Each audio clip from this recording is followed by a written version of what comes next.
Assalamualaikum warahmatullahi wabarakatuh.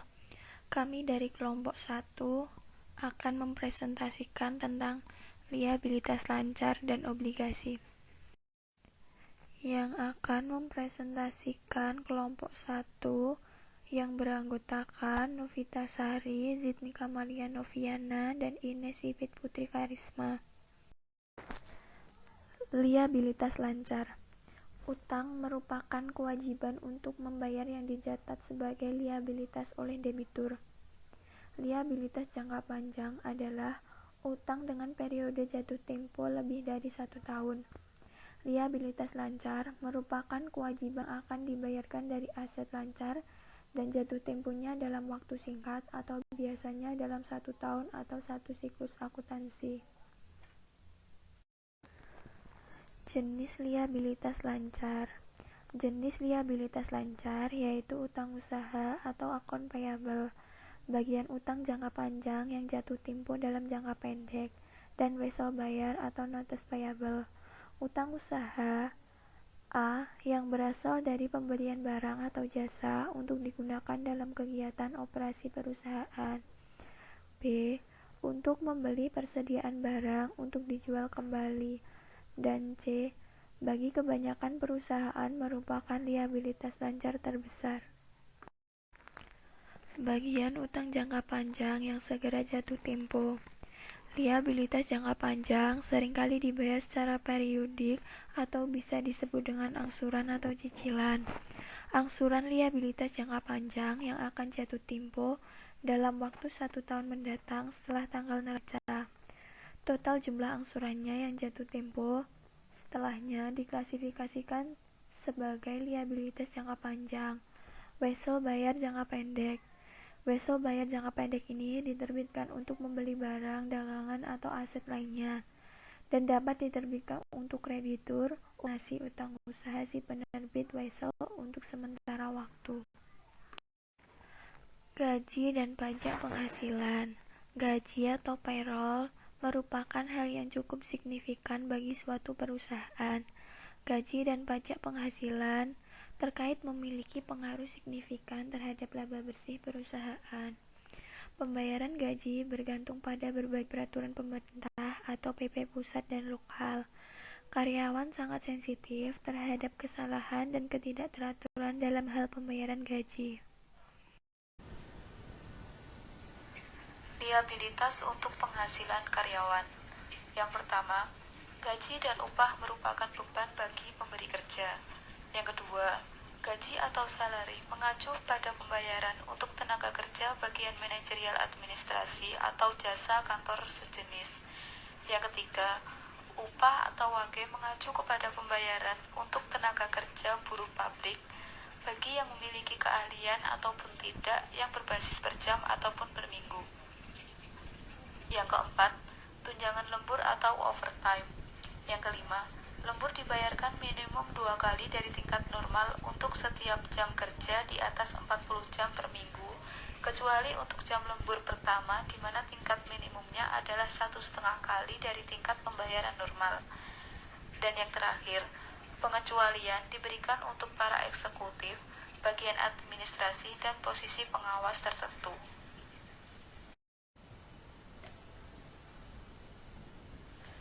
Obligasi.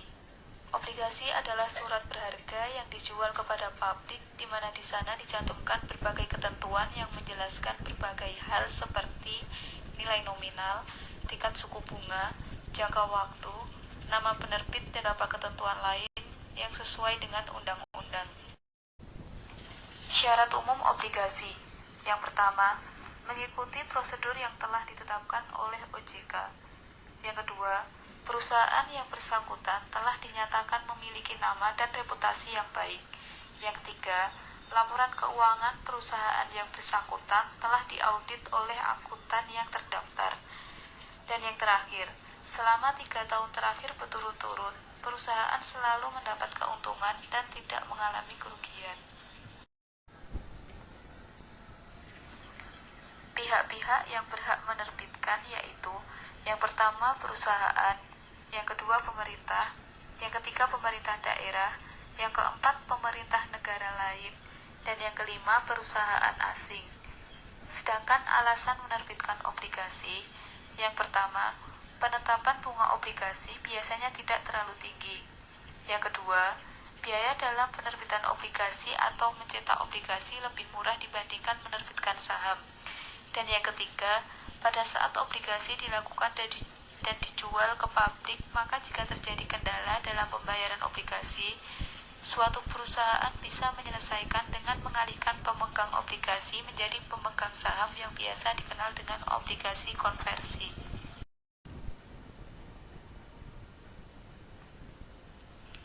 Alasan membeli obligasi.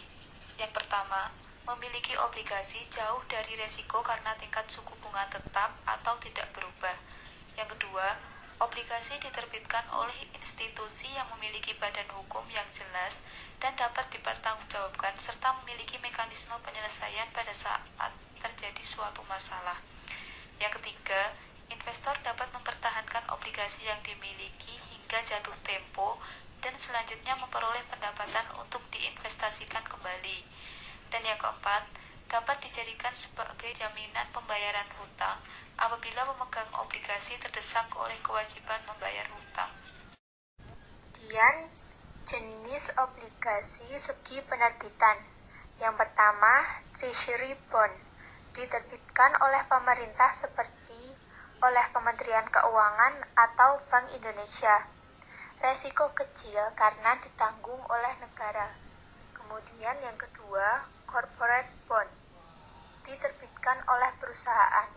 Resiko cukup tinggi apabila perusahaan mengalami risk default atau resiko gagal bayar.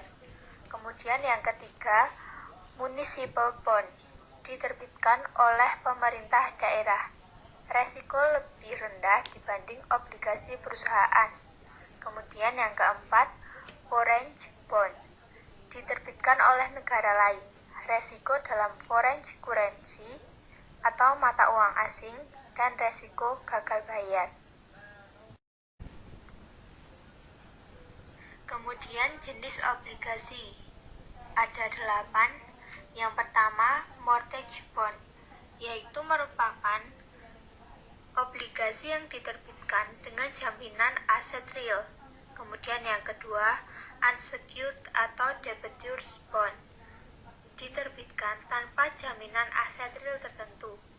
Yang ketiga, obligasi konversi, memberikan hak pemegang untuk mengkonversikan obligasi dengan saham perusahaan.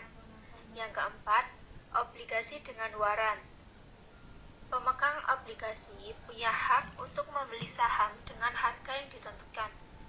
Yang kelima, obligasi tanpa kupon atau zero coupon bond, obligasi yang tidak memberikan kupon. Pemegang akan mendapatkan keuntungan dari nilai selisih harga pasar dengan harga beli. Obligasi tingkat bunga mengambang atau floating rate bond, bunga yang diperoleh sesuai dengan fluktuasi tingkat bunga pasar yang berlaku. Kemudian, putable bond, menerima pelunasan sesuai dengan nilai sebelum jatuh tempo.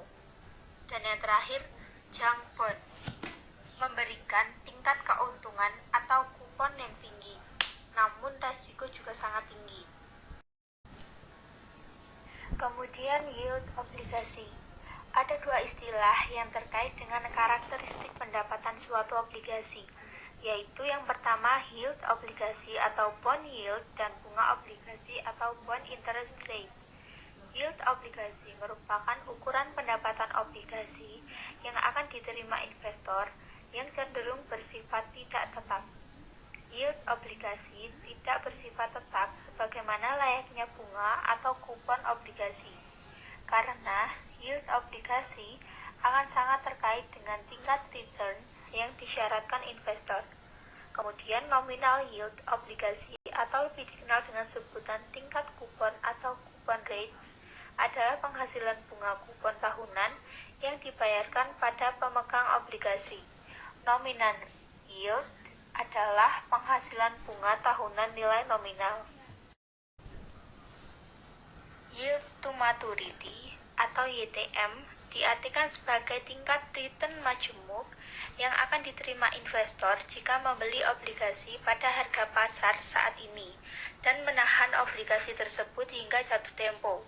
Jika dua asumsi berikut terpenuhi, yield to maturity yang diharapkan akan sama dengan realistic yield. Asumsi pertama adalah investor akan mempertahankan obligasi tersebut sampai dengan waktu jatuh tempo. Nilai yang didapatkan jika asumsi pertama dipenuhi sering disebut dengan yield to maturity atau YTM.